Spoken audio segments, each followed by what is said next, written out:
Hey, today is a bonus video. Tim and I lived on a cruise ship for 30 days this summer in Europe, and there was so much to talk about, all the pros, the cons, so many ports that we decided to make it a dedicated video, and that's what you're gonna see today. Now, it's also the longest video we've ever done at just over an hour, and it was a Facebook Live with our audience. So a challenge, and that's why we're doing this beforehand. Yeah, so this was recorded on Zoom, and unfortunately we accidentally had it set to the lowest possible quality settings. You will see briefly what that looks like, and we apologize profusely. It was a mistake, and hopefully you'll watch or at least listen. So maybe this can be like a podcast format and you can just ignore the video. There aren't any pretty pictures or videos. It's just us. It's looking blurry. You're gonna think you're gonna need glasses. That's not what it is. And hopefully we have learned this for future viewing pleasure, but we're gonna go ahead with it as is. We hope you'll watch and ask questions down below. Hasta luego. Adios. Hey, it's Tim. And it's Amy from GoWithLess. We are glad you're here. In this video, we're going to be talking all about living on a cruise ship for 30 days. We had 3 back-to-back cruises on the Carnival Pride, all in Europe. And we're going to get into the good, the bad, and the ugly, what we loved, what we didn't love. And then we're going to talk about ports, takeaways, a lot of stuff happening today. We're doing it live with our Facebook audience. So there will be some audience Q&A at the end as well. So we hope you watch the whole video. Yep. Thank you so much for joining us today. And we're going to get going. But one thing, I guess, that we're going to talk about is the price point of the cruise. It actually got cheaper when we were on the boat. We'll explain that. But we did a video several months back about the cruises and the pricing. And so Amy's going to throw up some details on that in the YouTube channel, not here, but in the YouTube channel, you'll be able to see that what the price point looked like when we came into the cruise. It was crazy. So when we started, we had 5 cruises this summer. We had a price point of $100 total for the 2 of us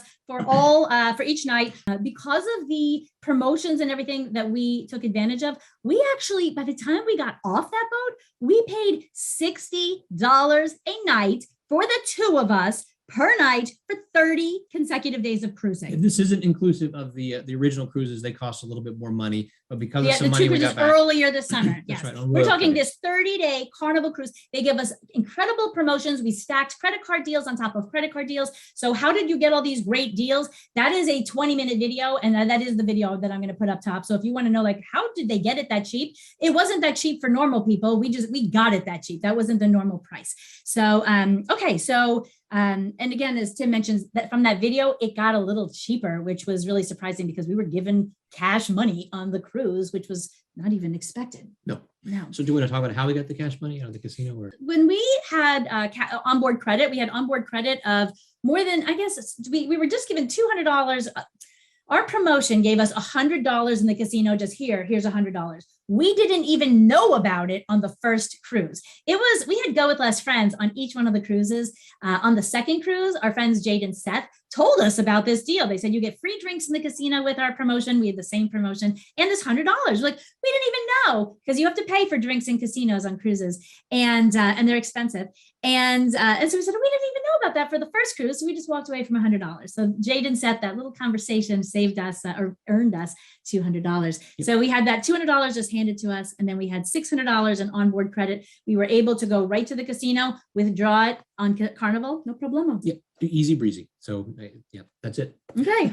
So that's how we netted out to $60 a night. Is all the promotions. Okay, so I was the one who did all these notes. So Tim has to, like, you're gonna have to jump in. Hopefully I can't see them either. So. Oh, honey, you have your glasses. Okay, so so Tim, jump in whenever you want. So okay, so with Carnival in the past, I took them when I was in my early 20s. I'm 54 years old now, and it was a super booze cruise in the Caribbean. We had a great time. I was like 22, but I wasn't interested in that kind of experience now, and so I've always shied away from. I haven't looked at Carnival ever again, really, ever since I've graduated from those years. And I am very happy to say Carnival gave us free cruises. That's part of, and it was through credit card matching that we got these free cruises. But Carnival was a surprising situation. Like, they had really nice ships. They had good food. The service was outstanding, amazing ports. And it might be a booze cruise kind of thing if you're in the Caribbean, but we had all European ports. We're going to talk about the ports. And so we're told that it's really not the cruise line as much as the ports that kind of dictate the crowd. Yeah. So something else that I think this is with cruising in general, as well as Carnival specifically. I think people have built-in perceptions of what cruising is about. And some people who have never been on a cruise are like, I hate cruising. Cruising sounds awful. But they have this really ill-informed opinion about cruising. And so I think we had a little bit of, not an ill-informed opinion about Carnival, but an opinion about Carnival. You've seen all these fights and all this stuff that have happened on Carnival recently. Do you? I never saw that. I see this all the I time. didn't know There's crazy stuff going on Carnival right now. But on our particular ship, it was really quite enjoyable. We really liked the ship. Everything about Carnival, we had a really good takeaway impression of Carnival. So we were happy with that. Also, something of note is that when I say cruising is a lot of different things, and our experiences this summer were both on cruise ships of about the same size. And so the Carnival ship, as well as the Royal Caribbean ship we were on earlier in the summer, had about 2,000 passengers. And so they're roughly equivalent in size. And I think the size of a ship also might color somebody's opinion about a cruise, just because of the amenities that are on a cruise ship. The huge ones have things like bumper cars and skydiving and ice skating rinks. And ours didn't have anything like that, which isn't something we were looking for. But also, we've been told that sort of smaller cruise ships, and I guess this 2,000 passengers is in the middle range, can get into ports that the really big ships can't get into. And so I don't know if we were able to take advantage of that or not necessarily, but the ports we were really happy with the ports we went to. Yeah. So ours was there was a kind of cruise that with 2,000 passengers. That kind of ship can get into ports that the big daddies can't get into, and those big daddies are the ones with all these cool amenities. And again, they're cool and fun. But I'm not skydiving. I'm not going on a cruise to go skydiving. So it worked really well for us. Now on this cruise, we had 3 what they call back-to-back cruises. So we just came out of Dover, England on all 3 of them, which is a port about an hour outside of London. So all 3 started there. The third one ended in Rome. That's the only exception. The others started and ended in Dover. Now the first 2, we had a nice balcony room, and then on the third we had the nicest room the first cruise, the next nicest room the second cruise, and then the worst room the third cruise. Now that room was an exterior cabin, but they said it was obstructed view. And when they say obstructed view, like a lifeboat was the entire view. We didn't even know if it was like raining. We didn't know if we were in port. So the fact that it was an exterior view was really pushing it. But again, it was a free cruise, so we're not complaining. It just a heads up about our experience. We really like the balcony rooms for sure, because we had access to the outside. And the interesting thing is that all 3 rooms were the exact same size. So except we thought that like the balcony room when we had a Royal Caribbean exterior room earlier in the season, and then later on the same boat, we had a balcony. The room was significantly bigger. On Carnival, exactly the same room. And we know this. So we actually, as we were transitioning from cruise to cruise, the ship's like going through this transition phase, and we went down and actually looked in the rooms below, the interior rooms as well as ones exterior view. All the rooms seem to be roughly the same size. More I'm sure sizable. if you had a suite, that might be bigger, but in terms of a balcony, that did not give you necessarily a bigger room versus an interior room. And I think that for us, usually we're signing up for the cheapest option. In this particular case, the balcony was the same price for us because they were free as the others. And so that's what we signed up for. And I think we did upgrade our Royal Caribbean cruise. We paid to upgrade from an interior room to a balcony. We don't always do the cheapest. It depends. If it's a little more, it depends on the price point. And for those who like the idea of maybe suites, so I didn't know what a suite would look like. I thought you would have a distinct door and a separate room. So we went in. The cool thing is when you're doing this back to back, there were a lot of people doing back to backs. On the first cruise, 400 different passengers came on the second cruise. And then on the third cruise, 200 or so were on from the second to the third cruise. So a lot of people, but it's kind of cool to be on the boat when everything is like, they're like hustling, like you can't even imagine. So we did get to go into a lot of rooms just to peek at them while they were just open. And the suite is really like a little bit of like a little living area, but still like if we're going to have a suite, we want it to be a distinct space so that like when one person is awake, maybe the other person is sleeping, but it wouldn't have like, I don't think that we're ever going to do a suite unless there's no additional charge. It wasn't enough space that was going to make a difference for us. And it wasn't enough of a distinction of like privacy. That's right. Yeah. Okay. So on the day one, what do you remember when we got on the ship day one, what you said? So we go to our room and like, I think I want to live on a ship was my takeaway. So it's the living space was enough room. It's just, we had been on cruises earlier in the summer and we'd had a great time. We were excited about being on the ship again. I think coming onto this Carnival cruise, We didn't have high expectations, and just coming onto the ship, it immediately delivered. And so it was something where I thought, this is something I could do full time. Our opinion, and we'll talk about this, but sort of changed over the course of 30 days. But that was my first impression. I want to live here. I want to live here. Day 15, we were still in the middle of cruise number 2. We said, I think 2 weeks is about right for us. And everybody's going to have their different perspectives. About 2 weeks felt about right for us. On day 21, cruise 2 had ended. Cruise 3 was beginning. At the end of cruise 2, 3 weeks in, we had these fantastic ports, generally good weather. But I had said, like, I'm done today. Like, if we were done, this is my sweet spot. I kind of am not really, we had to move rooms also 3 times, which was not the biggest deal, but it took like an hour. But I think that was like, okay, I've had the experience. I'm liking it. I want to go back on land. On the 3rd cruise, we were sick for part of the cruise. And so I think that colored, I think our opinion was formed even before we felt sick, that 2 weeks was kind of the maximum for us, that we'd want to be on the same ship. And part of the reason I think that it got old was it was the monotony of, even though they had, I think the food on Carnival in terms of like the buffet options was better than what we'd experienced in Royal Caribbean. The fancy dining room was better on Royal Caribbean than what we experienced on Carnival, but the food just got a little boring. Even though there's a wide variety of food, it's like the same sort of stuff day after day after day, and it got a little boring. Even though we could go into ports and eat something, it's still the options on the ship got old. And that was actually something. So I think what we like, what we're learning as we go, and we knew that we didn't know if we would like living on a cruise ship for 30 days. So it gave us a lot of data points. And for those who are new to our channel, we don't have a home. We're not normal vacation people. So we retired in our 7 years ago. We don't have a home. We don't have a car. So we live this way. So we're always trying to maximize our lives. And what we realize is, like, we want new boat. We say we're addicted to new. And so being on the same boat, we're like, we like to explore different things on different boats. And so the same cruise 3 times in a row, this is like the worst, ridiculous first world problem. We realize that this is a very privileged position that we're in. We completely get it, but we are going to share our perspective. So we were like, oh, we want like new cruise ships. And when Tim said it's the same food day after day, that's not necessarily like the same first day menu in the main dining room is the same first day menu on cruise 2, the same first day menu on number 3, and there were lots of options. So this is like really splitting hairs, but the entertainment was kind of the same throughout. So cruise 1, we did all the entertainment. By cruise 2, we'd already seen most of it. Some of it we did again. And by cruise 3, like no more entertainment.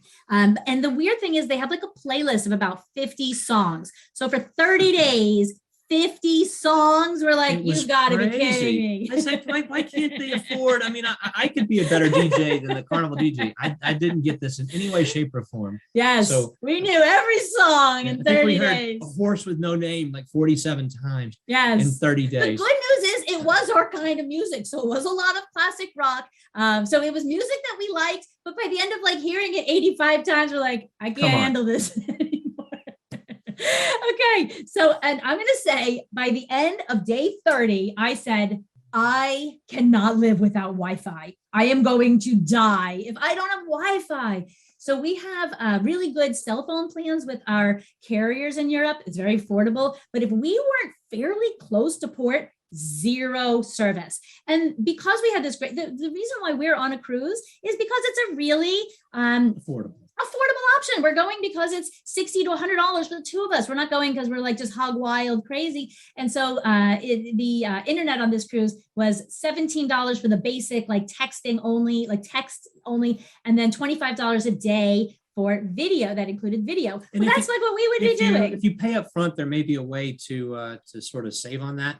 But we had some experience actually coming across the ocean when we came from Miami to Barcelona with internet we borrowed from friends. And this might not be the same as what you might experience in the Mediterranean or in the Baltic Sea, but the internet was awful. So even if you paid for it, it was not necessarily something you would want to be. And we tried to VPN. There are little tricks to VPN in before you even leave a port. That didn't work on our cruises this summer. So what I realized, and so some people watching this who are more normal people who are like, oh, you had a 1-month cruise. What an amazing experience. Like people wait their whole lives for something like this. This this is like our life. And so this isn't just like we have to wait forever. We could do this. We have a friend who's on a couple who's on the call. They do this 12 months a year, pretty much. Like, so this is how they live, which is great. And they absolutely love it. I think where she was going with that, I believe, is that a lot of people would say, why don't you just disconnect for 30 days? Yes, of course. And just Disconnect. ignore the internet. Just live your life and just pretend the internet doesn't exist.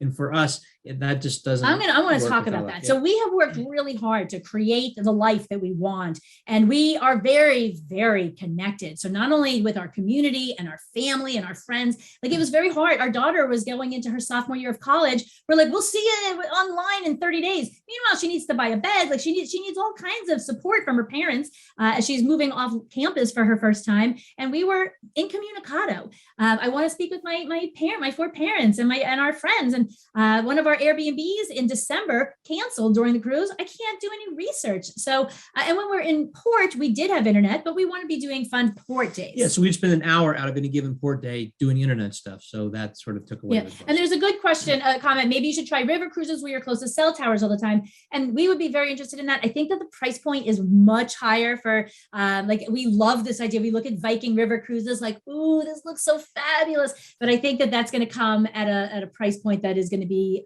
like outside of our comfort zone. And we're much older, and this is much older. Buckets and buckets of money. Yeah. So here we are 2 weeks. We got off the boat 2 weeks ago today. I am still drowning in what I wasn't able to do last month. Like I am literally like barely coming up for air. It doesn't feel good. And so I kind of had this when I was working, and I would take a 10-day vacation. I'd be like really catching up. And I would like, but that was work. This is stuff I choose to do, and I love to do it. So I didn't like being offline. You don't like being offline. Oh, I didn't like it at all. Yeah. So in 2 weeks, we do have a Trans-Pacific cruise for 2 weeks coming up. We think 2 weeks is about We good. said in 2 weeks. I'm sorry, in the spring, we have a cruise. 2 week cruise. Yeah. And I think that's about our sweet I think spot. that's about this week. Yeah. Okay. So these cruises all had laundry machines. They had like 4 rooms dedicated to personal self-service laundry, which was a game changer. We have never been on a ship with laundry 30 days. Like I'm not a wash in the sink kind of gal. You can wash in the sink, or you can also, and I think this exists on most cruise ships, or you can pay $7 to have your underwear cleaned. One pair. And so this was nice in that there was a washing machine on the ship. And so lots of them. Yeah. It was sometimes there were lines. We were very lucky. We timed it appropriately. So maybe we came in early from a port, got our laundry done. So laundry was a non-issue. Maybe you got up a little bit earlier, or like on a sea day, you got up a little earlier. And with 30 got days, it done. obviously this is something you got to wash your clothes. And so a lot of people, I think, will also, if you don't have a washing machine or you don't want to wash in the sink, they'll go into port, maybe on the transition day, and go to the laundromat I don't and see sort of that wash happening. their clothes. Yeah. But so this was perfect. This was available. And I'll do for us. minimal clothes washing in the sink, but our clothesline is this long. So it's not like, that's like one of Tim's like under this. That's not going to work for us. So, okay. And someone says, I hear that, I don't know how to pronounce it. I think we've seen it. TUI is a lower price European river cruise line, a little cheaper than Viking. Check that out. So thank you. I will do that. TUI. Oh, wow. Look at it. You're even giving like the phonetics. Okay. Now we are going to talk about ports after all this, like, overview. And we do realize that talking about a port that you're in for, 5-8 hours, this is ridiculous to be giving any kind of insight when you're in a place for a day, but it is the best that we've got. So what we said sort of going into this, and this is still sort of a way to describe what we did, it's like tapas travel, where you go in and you just get a little taste of what's going on. We also thought it was going to be in the vein of like slow travel, because all of our stuff didn't have to be picked up and moved every day. They would take us in and from port to port. It was, number one, it was, I don't even know what, it wasn't tapas. It was really, really too short in a given port. And we'll describe why that is in a bit. And then also it was not slow travel. We were rushed. We were very rushed. We would show up in a port in a given day. We'd have to go do what we wanted to do. That was rushed. And so it was a very hectic experience. I think a lot of people go on cruises for relaxation. That certainly wasn't our experience, just because of the way we did it. But all the things we wanted to do were just squeezed into these very short amounts of time. We did like every single port, which was like so we love Europe. I don't know that we've ever been in a city in Europe that we haven't really enjoyed. So the weather was generally fantastic. We had one very bad day of weather in Glasgow, which we'll talk about in the ports. But I also want to mention a little bit more in the food category. Carnival did something kind of cool. They had like these stretch foods on the main dining room menu at night. So they would have like escargot, frog's legs, alligator beignets, sushi for people who might not be used to raw fish. So things almost every day. So you could kind of like, and just a little bit for you to like test, because you might not be ordering frog's legs if you're not too adventurous. And so this was like a way just to sample that. And I did have everything except the frog's legs. I know everybody says it tastes like chicken. It doesn't matter. It completely freaks me out. It tastes like chicken. I know that it does. It's a mental thing. And then also, which was funny, we were never hungry on the cruise, but there was something we noticed is that there's no snacks on a cruise. So if you want like cheese and crackers, hummus and carrots, chips and salsa, a handful of pretzels, like that doesn't exist. You need like a hamburger. Yeah, you could go get a meal or French fries at all moments or a piece of pizza. So there were some snacks, but it wasn't like a salty, crunchy cheese and crackers or whatever. Yeah, a little nosh. Yeah. So something else about the so we're going to talk a bit about the ports and sort of rate them or talk about our experience in a port. So really our takeaway from the ports, we're going to talk about two different things. Number one, some of our ports where we had our best days weren't places we would necessarily want to go back to, but we had a great given day. One example, can I talk about an example? Not yet. Just, okay, we're going to get into that. So, but anyway, so it's a mixed bag of so we might be confusing when we talk about this because we had fantastic days in every single port. Yeah. Some of our best days are in ports we wouldn't necessarily want to go back to. And then also on the first cruise. So the first cruise was like our normal cruise. We did all the entertainment. We ate 3 appetizers every day before dinner, before our entree, bread with the meal, dessert. Like we were insane. And so number 2 comes around. I said, this is insane. We've already had all the food we wanted. So let's rein this in and let's not have the bread before dinner, like served like a roll with your dinner. Let's skip the dessert. Let's have one. And it's not and it's designed for you to eat whatever you want. So it's not like these humongous appetizers like we might be accustomed to in places like the United States. It's little appetizers. So we do like 1 or 2 very small ones. So we really reined it in. We didn't eat breakfast on our second cruise. We didn't eat after dinner. So we're like, okay, so we're going to be much more like normal living. And I told Tim, I said, it's like we have a private chef here. Like we have this menu, order anything you want. Every day they have grilled salmon, which I love. The buffet has a lot of options. So we did really take advantage of that for the second cruise. And Aaron asked if you could bring snacks on board. So like when you're in port, and we actually did do some of that. So we would go get sort of the local nuts. We bought nuts. We bought this awful salt licorice stuff in Finland. Or not in Finland. Anyway. So we did a bit of that, but it still didn't satisfy I guess our craving for salty, crunchy sort of stuff. And we could have bought chips. We could have. And it would be ridiculous to buy a lot of snacks when you're just eating like crazy. So, but it was just a notice. I'm like, I want a handful of pretzels. Okay. So I also want to say that the scale was broken in the gym. They had a really nice gym. The scale was broken. This is legit. This isn't. We did want to weigh ourselves before and after. So I was really interested. We love data. We love tracking. How much did we gain? And so we had a scale immediately before the cruise, immediately after the cruise, and we seemed to be flat. We did not seem to gain weight, which was really surprising because I think I gained weight just by passing gelaterias in Rome. Okay, so here I think was maybe the biggest takeaway. We mentioned this back when we did a video about our June cruise where we didn't have any GoWithLess friends.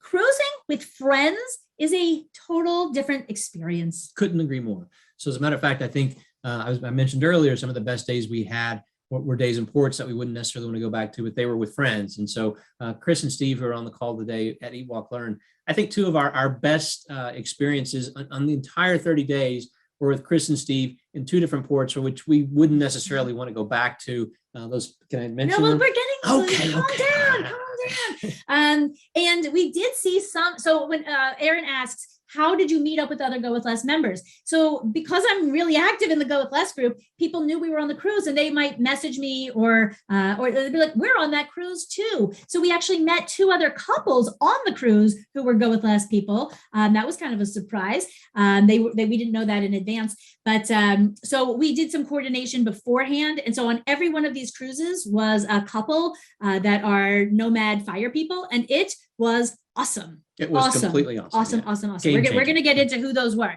Okay. So what we also realized is where the boat docks makes a difference. And you don't know this in advance. Carnival did something that Royal Caribbean didn't. And this is only for the first 2 of 3 cruises, is that they gave us here's the scoop. You're coming into XYZ. There's a train to the city center. And the subway stop is a 10-minute walk. They gave you that kind of information, which was really nice. They didn't do it for the 3rd cruise, but we didn't know until like one day before the ship where on earth we were coming in. Were we coming in right into city center? Were we coming in? Sometimes we came in almost an hour away. Yeah, so this really ate into our time in a given port as well. If we had a tender, specifically a tender is where they don't actually come up to they don't dock in a port.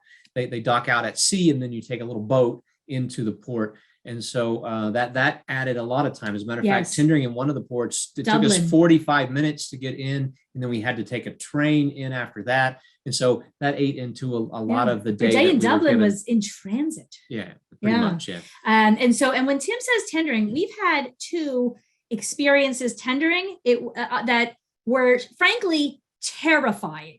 So we're both 2 agile people. There are people on the cruise who are on walkers and wheelchairs. And we've been on a cruise in, 10 years ago in the Caribbean, in the Cayman Islands. And then this one in Dublin. The waters didn't even look choppy. But when the tender comes up to the ship, like this is what's happening when you're trying to get off the tender. Imagine if you're doing this with a walker. And by the way, it might not be this much. It might be this much. And so the boat's slamming into the lifeboat is slamming into the cruise ship.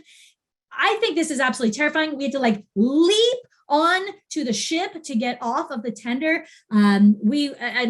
It's a miracle that we survived.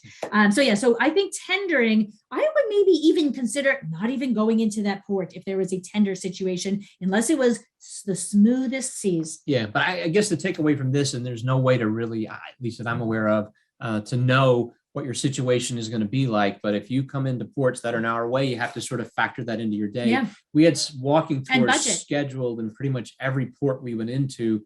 Amy had done this ahead of time with the assumption that we were parking 10 minutes away from the city center. And oftentimes that wasn't the case. And so that sort of messed up some of our timing. So now David suggests that there are some websites where you can look up the ship schedules and see where you're going to be docking. So if anyone knows the name of that site, if you could please pop it in the chat and I'll mention it so the YouTube audience will know that too. That would be great. If you're watching YouTube and you know a place to figure out where is your cruise docking exactly, we would be really interested to know that.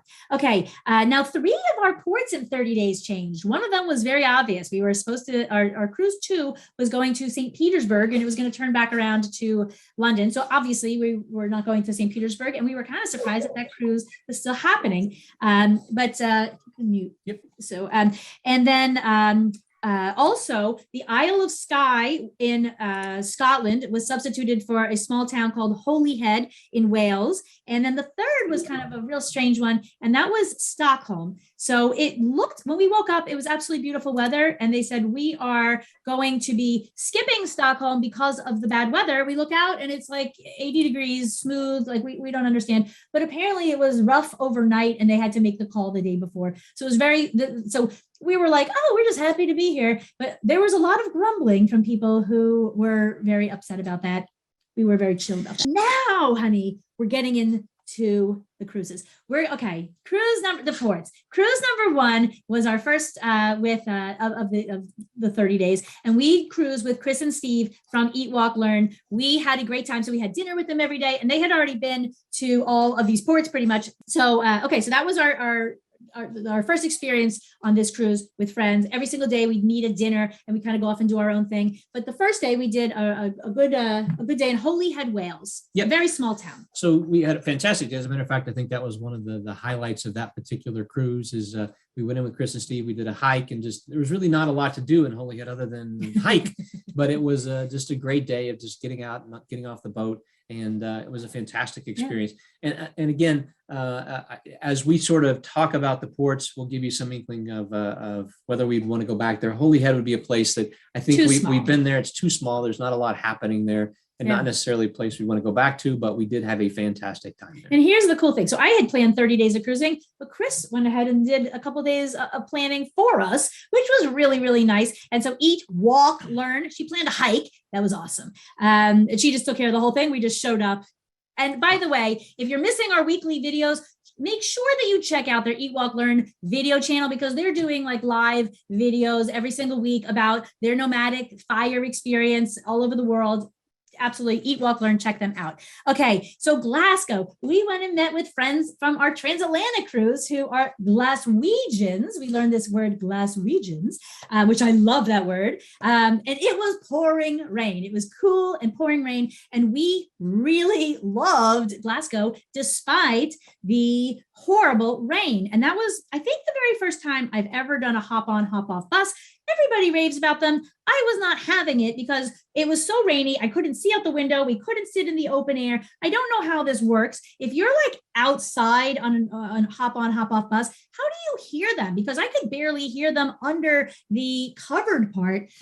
So I could see nothing. I could hear nothing. I'm like, I'm not sold on this hop on, hop off. I will do the walking tours. Yeah, and Glasgow is a place that we would definitely want to go back and spend some more time there. And sort of the way that we look at things is there's sort of three different categories for us. We would definitely want to go back and spend time there. We would sort of go out of our way to potentially be there. If something showed up, we'd be happy to be there.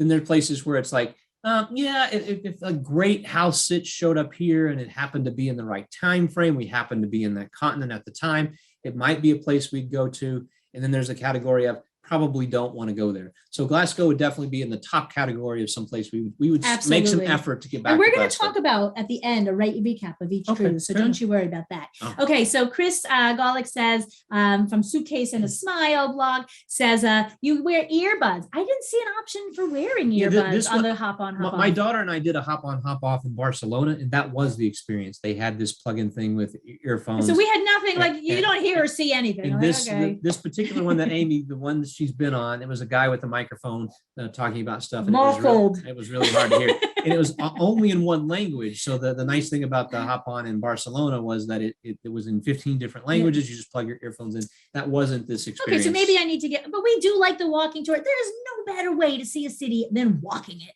especially if you only have one day. I think that's our favorite activity in a city. And you'll see over and over, almost everything we did in every port was we didn't get off and go to a museum for 6 hours. Though we love museums, we got off and walked the city for 5 or 6 hours.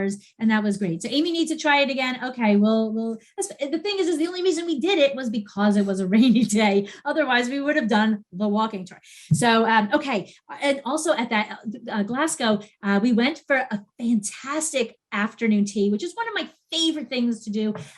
It was at the Willow Tea Rooms. If you're ever in Glasgow, make sure you go there. It was only like maybe 15 or 16 pounds per person, which was an amazing deal. In London, an afternoon tea is closer to like 40 and up. So yeah, so that was a really good idea to go for the tea. And then our local friends, he had been a police officer in town, so he knew all the places, and they took us to 2 local places. I thought they were going to be like salty dives. Bars. They were awesome. Yeah. They were not salty dives. That's what I was expecting. They were these beautiful, beautiful mahogany bars.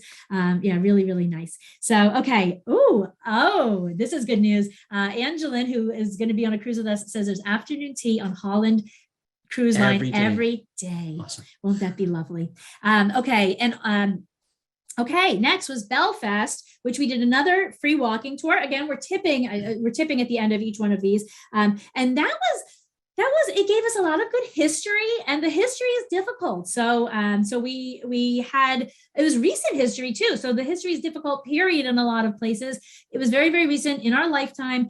So it was good to have that history. And Belfast was a really beautiful city that didn't, and we'll talk about where we're going to go back. It's in that second category for us. It's a place we would we would go back there, but it's not going to be at the top of our list. And if you're into Titanic history, you've got to get your way to Belfast. Liverpool was a whole other story.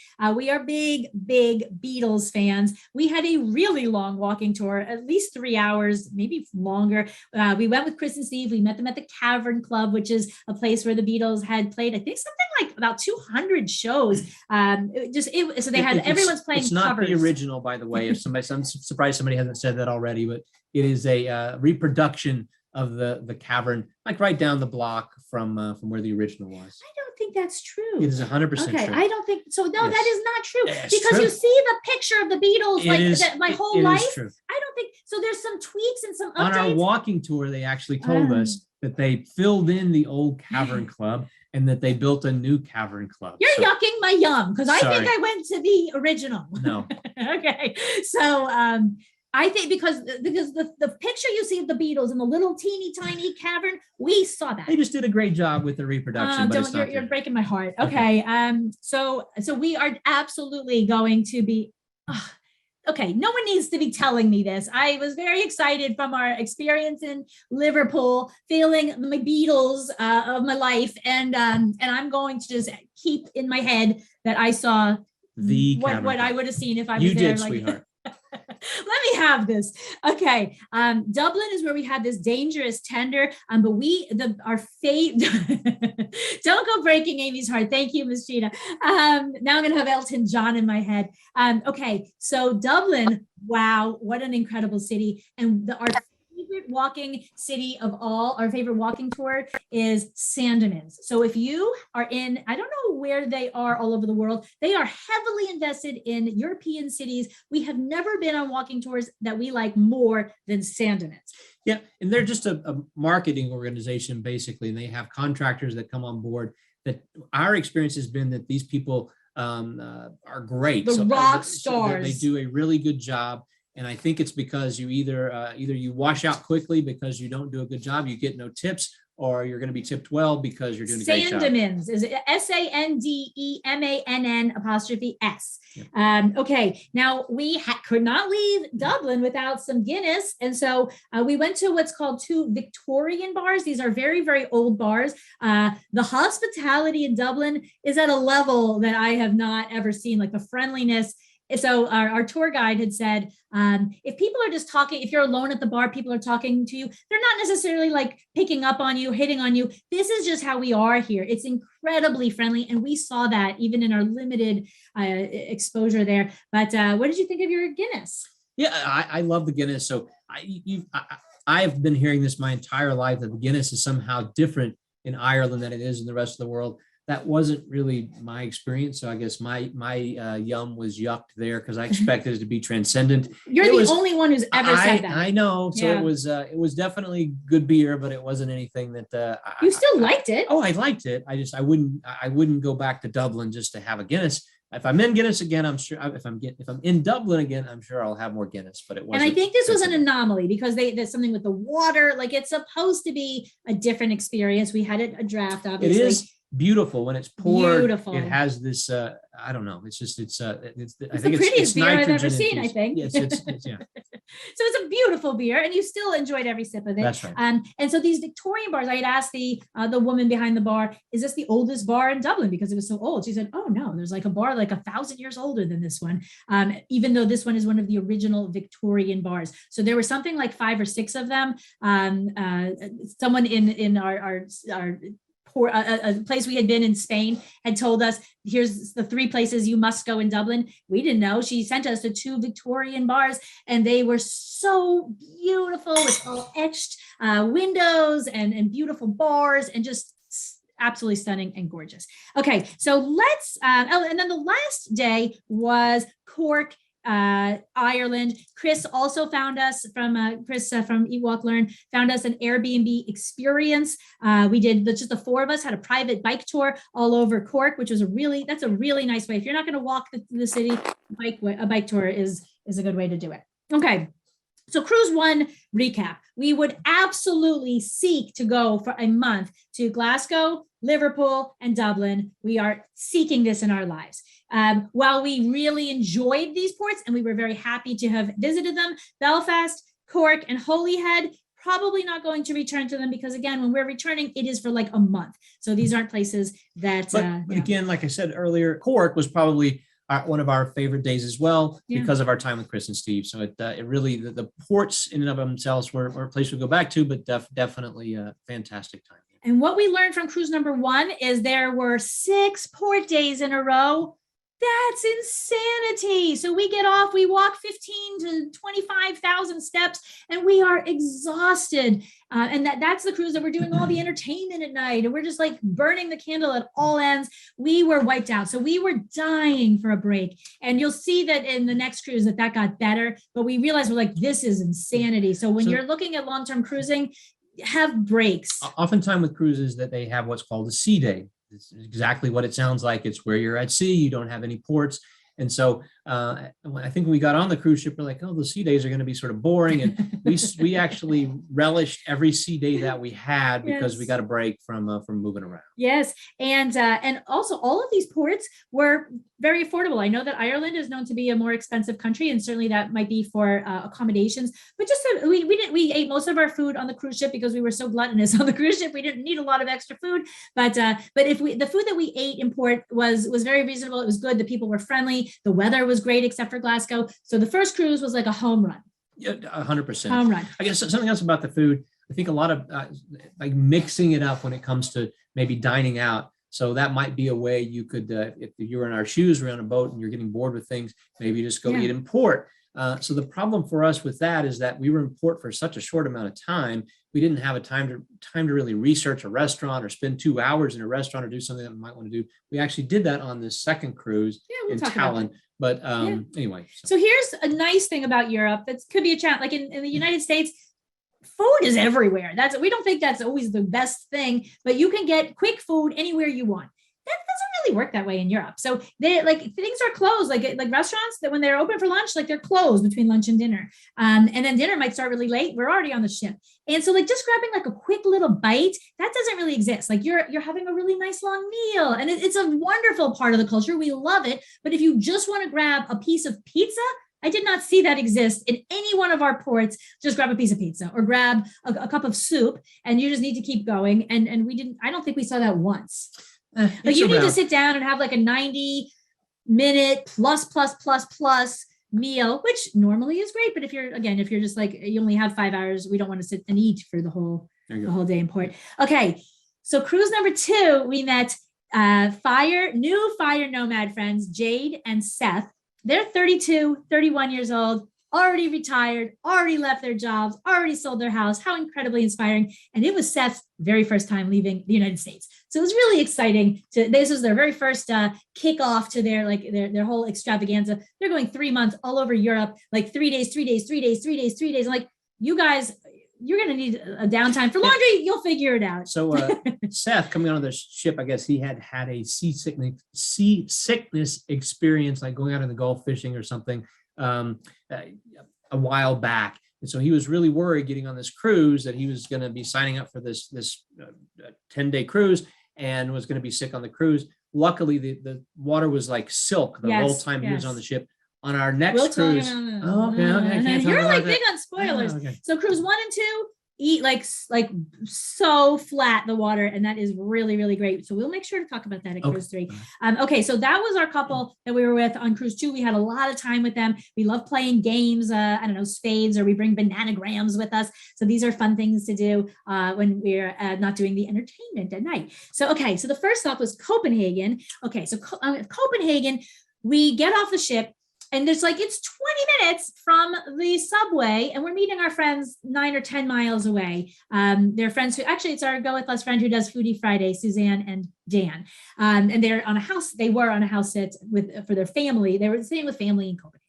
So we were going to meet them in the center of town, do a walking tour with them. And when we get in, we realize we're 10 miles away and we're not even near a subway. And so all the apps say, get a bike to get to the subway. We're like, where are we getting a bike? And so,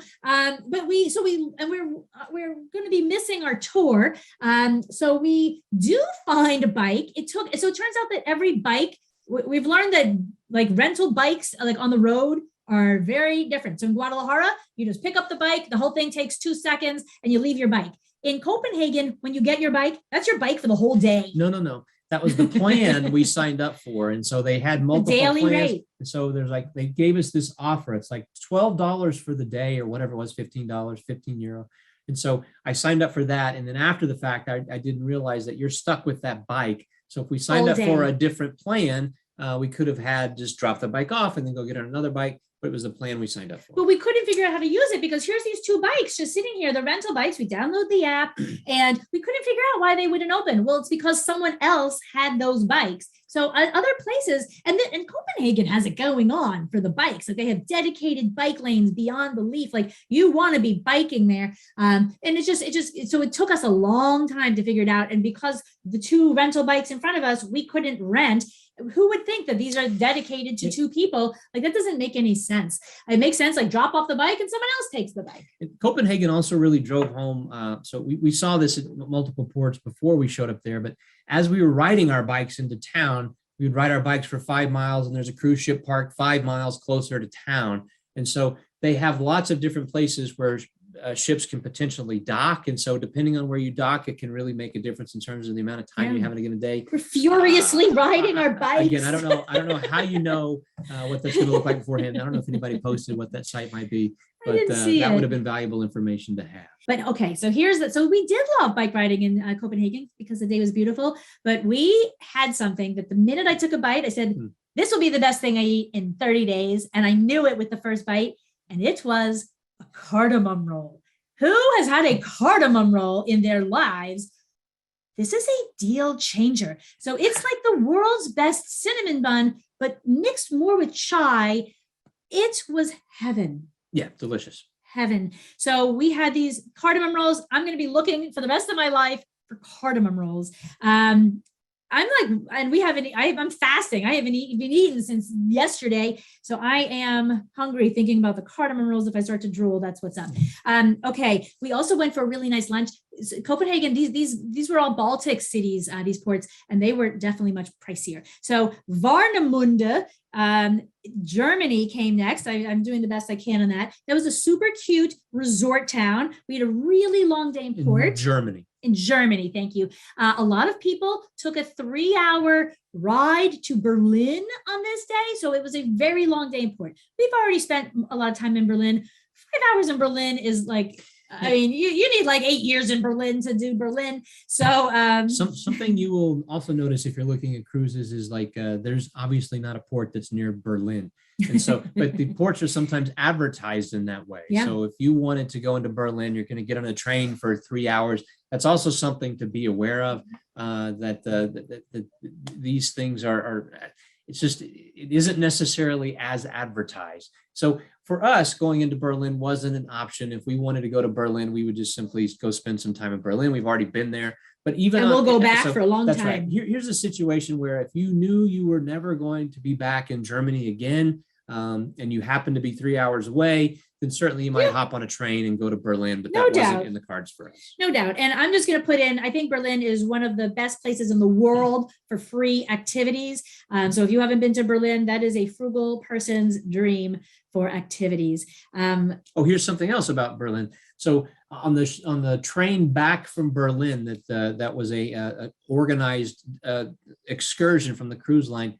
The train had an issue and the train was like an hour late getting back to the boat. If you were on an organized excursion with the cruise ship, you're guaranteed that they're going to keep the boat around and let you get back on board. These people were lucky. If you do something on your own and the cruise ship leaves, sayonara, there is no guarantee that ship is going to wait for you. Yeah. So it's but it's at an extreme price point because the excursions are not a cheap price point. But there's a good reason to consider that. So because the cruise was right in city center, the ship, we were just able to come on and off. We went onto the ship to have lunch. We went back off for a really nice walk all around town, really nice beach area, a resort town, a very, very nice place. And someone asked, do you have your passports on you when you leave the ship? I am going to say, actually, I'm just doing Q&A the whole way. This is weird. Okay, so the reason why we don't, and because replacing it, and that might be a mistake, but GoWithLess viewers have said, don't bring your driver's licenses because you can't replace that. If you get that lost, you're not going to replace it. It's a pain. You can't. I don't know that we're going to replace our Texas driver's license in Warnemünde. And so, but same with the passport, it's hard to replace it. So we bring a government issued ID, and that is our global entry card. In the United States, we have our photo on it, our name on it. And so we're hoping that, so we want to be really careful with what we are taking off the ship. Ms. Sheeta says, on one of my cruises, I witnessed a couple being left twice. Oh. When you see that, you're like, bye-bye. Like, it's even worse if you're like watching the ship. Twice, wow. Twice. Hopefully it wasn't the same couple. Okay, the next port was our surprise fabulous of the entire 30 days. Yeah. So also Chris mentions that it's maybe have a picture of your passport on your cell phone, or have like a copy of your passport with you. And Glenn says that too. I think that's a good idea. So bring a copy on your phone. Yes, that is a great idea. We didn't do that. So thank you. We all learned from each other. Okay. So what was our wow surprise port? What was it? I don't know. Tallinn in Estonia was an incredible port. So this was as close to Russia as you could possibly get. Actually, Estonia touches Russia, and so we saw no signs of any issue in any way. But it was a beautiful city center that was unbelievably beautiful. Yeah, it seems like a right size sort of place. There's plenty of English spoken there in this place that's so close to Russia, and it just seems like a place that we would want to get back to. Yes, it was not super cheap, but I'm guessing it isn't as expensive as places maybe like Stockholm, Copenhagen, and Helsinki. Maybe I'd have to do some more researching, but they had a beautiful outdoor market with the most beautiful produce I've maybe ever seen, of berries. It was all fairly pricey though. We went to a nice hipster neighborhood with a lot of street art. We went to a restaurant called Hoon, HOF-HOONE. I'll drop that in the YouTube description. And I asked the woman, I said, what do you call this kind of a restaurant here in Estonia? She said, we don't have a name for this. I said, okay, it's a gastropub is what we would call this. Just so you know, it's called a gastropub. So it's like really heightened upscale food. We had a salad. It was outrageously delicious. And we will be looking at Tallinn for sure. Okay, next off, we went to Helsinki, which is like only 2 hours away. So the ship just kind of like hung out in the middle. I don't know why we didn't have a lot more time in Tallinn. When we were in Helsinki on their walking tour, they mentioned that I guess they have alcohol is a lot cheaper, like a lot cheaper. People in Helsinki will get on a ferry and go across to Tallinn just to buy alcohol. Because it's so much cheaper. Yeah. And so someone says we ate elk stew with mushroom pastries in Tallinn. 10 years later, I still dream about how delicious it was. Yet that does sound delicious. And also Vicky says it's cheaper in Tallinn outside the old town. So that's also good to know. Okay. So Helsinki was just okay. It was not a bad city. It didn't have a strong personality for us.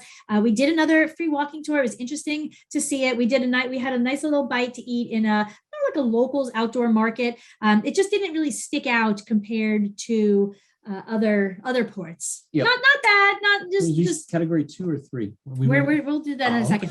Okay, then we're supposed to go to Stockholm next. That was the one that they missed because of the horrible weather that turned out to be a beautiful day. The next city was when I looked online, Kiel, Germany, which is Kiel. They call it Hamburg, which is still like, 90 minutes away. So we stayed in Kiel. And everything I looked at online said, don't even get off the boat. That would have been bad advice. Get off the boat. If it's one thing, if it's like a bad day or you don't feel it and you need a day off, but if you're like, this is a boring town, I'm not getting off. That was what this was supposed to be. Kiel, Germany was a lovely town. And so we would highly recommend do your own, get off the boat and go look around no matter what the port is. We were very glad that we did. Yeah, for sure. Yeah. And actually we had heard something not too dissimilar about Gothenburg, Sweden. Now, Gothenburg, if you didn't know it, which we didn't, is the second largest city in Sweden. And it was another very surprising city. It was an incredible city. So, and I guess the weird thing is, again, we've never heard of it. It's the second largest city.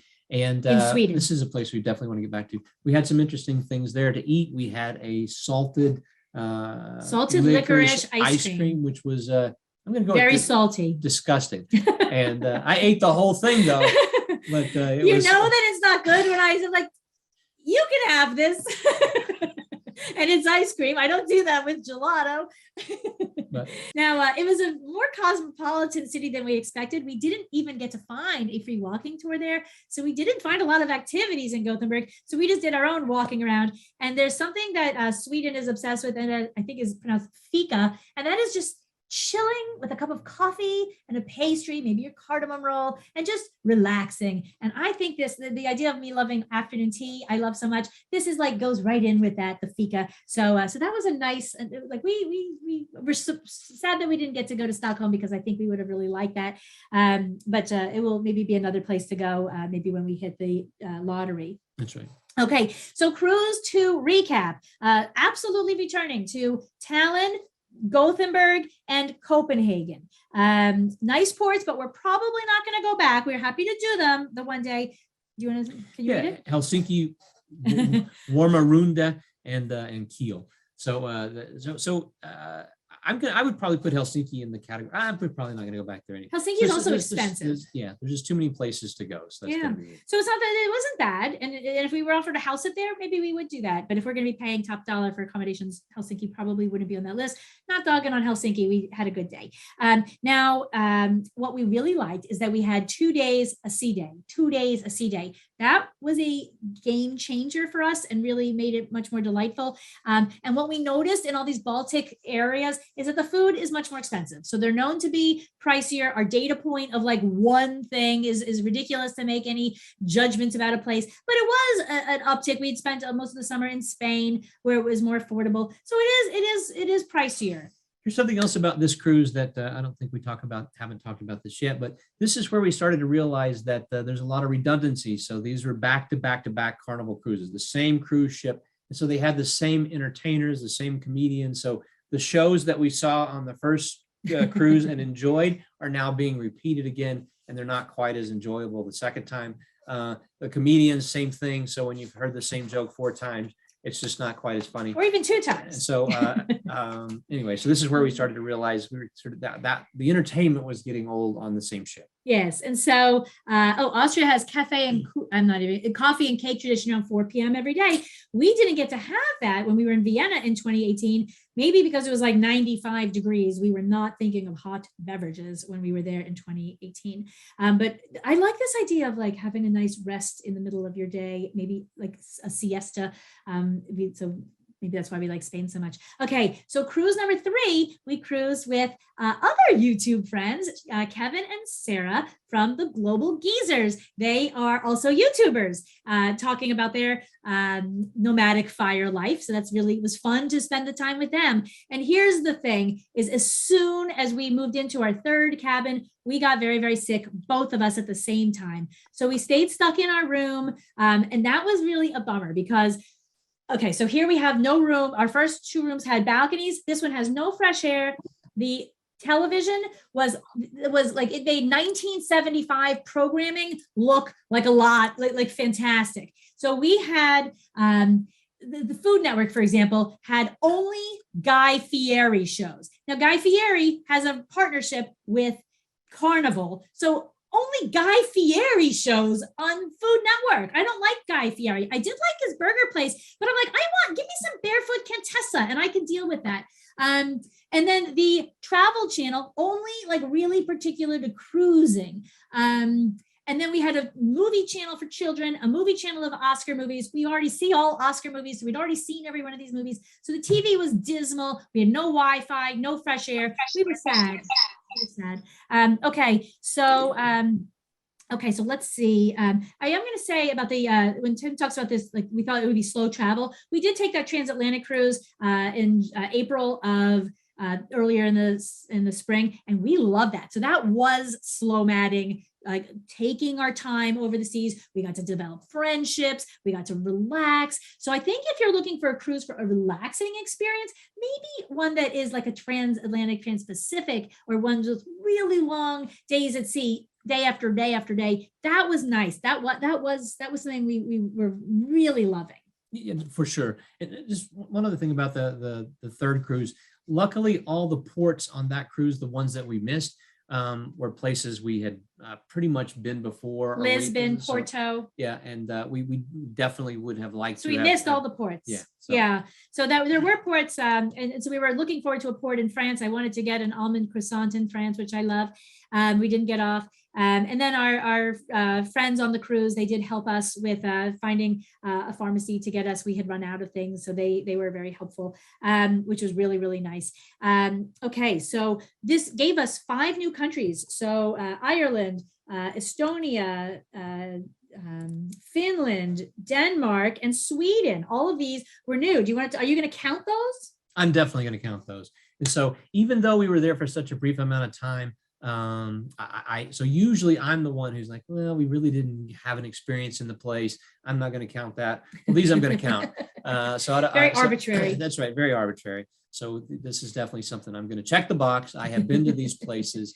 And so something else that we were also in Northern Ireland. We were also in Wales. We were also in Scotland during the cruise. And so some people count those as countries, some people don't. And so, we hadn't been to Northern Ireland. Yeah. So we did get to check Wales and Northern Ireland off of our. Such a beautiful part of the world. So Glenn asks, how long were we sick for? I was sick for just under a week, and Tim was just about a week. So we were feeling pretty good on the other side of a week. And then Chris Golick says the entertainment changed on her ship every 5 to 7 days. She got to meet some of the entertainment.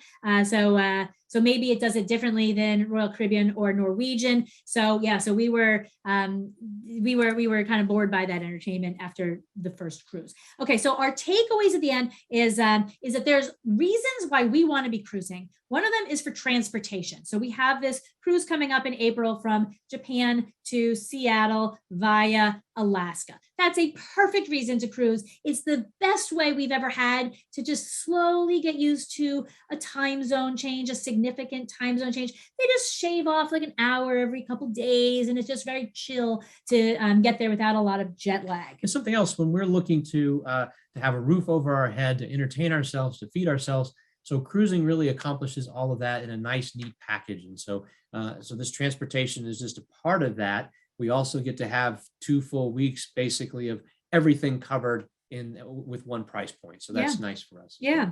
Now we also think that we'll do cruising for things like that. The cruise is the experience. So navigating the Panama Canal, maybe going down to Antarctica, the Galapagos Islands, the Greek islands, things like that, where like the cruise is part of this experience. I think we'll be doing it for that. And then also maybe when a lot of the ports are new for us, all the ports were new for us here. And I think that was a big hit, but I think that keeping it to about 14 days, I think that's really where we're looking. Yeah. And so when we were on maybe the second cruise, I was looking on Carnival's website to see if there were offers at the time for good deals, like maybe in Australia and so I did see some really compelling things that were going on, like maybe leaving out of Florida to go down to the Caribbean, and it was like $20 a day or something phenomenally affordable. And I think that sort of cruising where it's just like the 3 or 4 day cruise in the Caribbean, those are probably off the radar for us, not because there's anything wrong with those. It's just there's nothing for us. That's not a destination we're going to go and spend time to get there. There's other places where we want to go be. So even if it's free and very affordable, that's not going to be compelling enough for us to. We're tough. That's tough, yes. Even for free. Well, there you have it. Okay. Now I'm trying to think. There was one other thing. So Aaron says, put together GoWithLess cruise. And here's the cool thing. So we have events coming up in 2023 that we've started to kind of put out our life to say like, hey, come meet us somewhere. And I'm very surprised, but people are coming. So we have a month in Kuala Lumpur in January, February. We have 2 weeks in Bali, Indonesia in February. GoWithLess people, there's going to be, well over a dozen people in each one of these. And then we got this great deal on Holland America. We just got it through Vacations to Go. No deals. It was maybe $1,000. We just reported our numbers the other day. It was $2,000 total for the 2 of us. I don't think that did not include tips, but it does get us from Japan to the United States. And so I put it up in the GoWithLess Facebook group. 9 people are joining on that cruise. So having 11 of us on that cruise, I think awesome. Is going to make that the most fun cruise I've ever been on. Yeah, for sure. Yeah, and we're not going to have any ports. So we'll just have a lot of fun time. I mean, every time we're with GoWithLess friends, we're not really, like we don't want it to end. Yep. Yeah. So having a long time at sea, I think will be really fun. So, okay. So also, if you're not, so if Japan was of any concern to you, Japan is opening up. So we were a little concerned about the cruise because Japan has been closed. And just this week, they announced that in the next, I think, month or so, Japan will be open for normal travel again. So we were excited to see that. okay, so if anyone has any last questions, this is the longest video we've ever done. But again, 4 pages there's a lot to cover here. Thank goodness we didn't cover it with our August spending. I'm assuming everyone can take themselves off mute. We've unmuted, Yeah, or we've muted everybody. So if you have a challenge taking yourself off mute and you want to speak, raise your hand and let us know. And we can't really, and another thing, if you speak, you're going to be shown on the video. So just know that to the YouTube audience. So Aaron says we'll be waiting for you to arrive in Seattle. We leave that same day. We're heading right to a house sit in Sonoma. Same day. We're not even going to be stopping But to come say down hi. to Sonoma and see us. Yes, we have most of our summers already been planned, which is crazy. That's right. I know that we answered a lot of the questions as we went along. Oh, I'll take you off mute, Chris. Oh, she might be. I don't know. Hold on. Ask She's to at. unmute. So, Chris, are you saying goodbye or you want to talk? No, I always want to talk to you guys. We love you.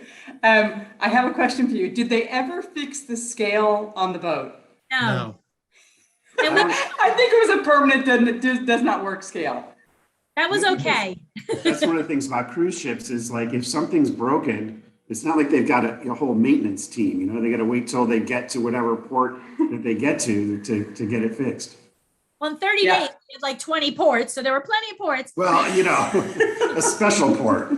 I think the guests are the ones that break the scale because they don't want to have to weigh themselves and be honest to themselves. Somehow, I think we came out flat, which was a big surprise. Okay, so we're gonna go off to get our lunch here. So thank you for staying tuned for this really long one. We'll put this recording up in, I don't know, it'll be up in maybe in about a week or so on YouTube. So thank you guys. Hasta luego. Bye, everybody.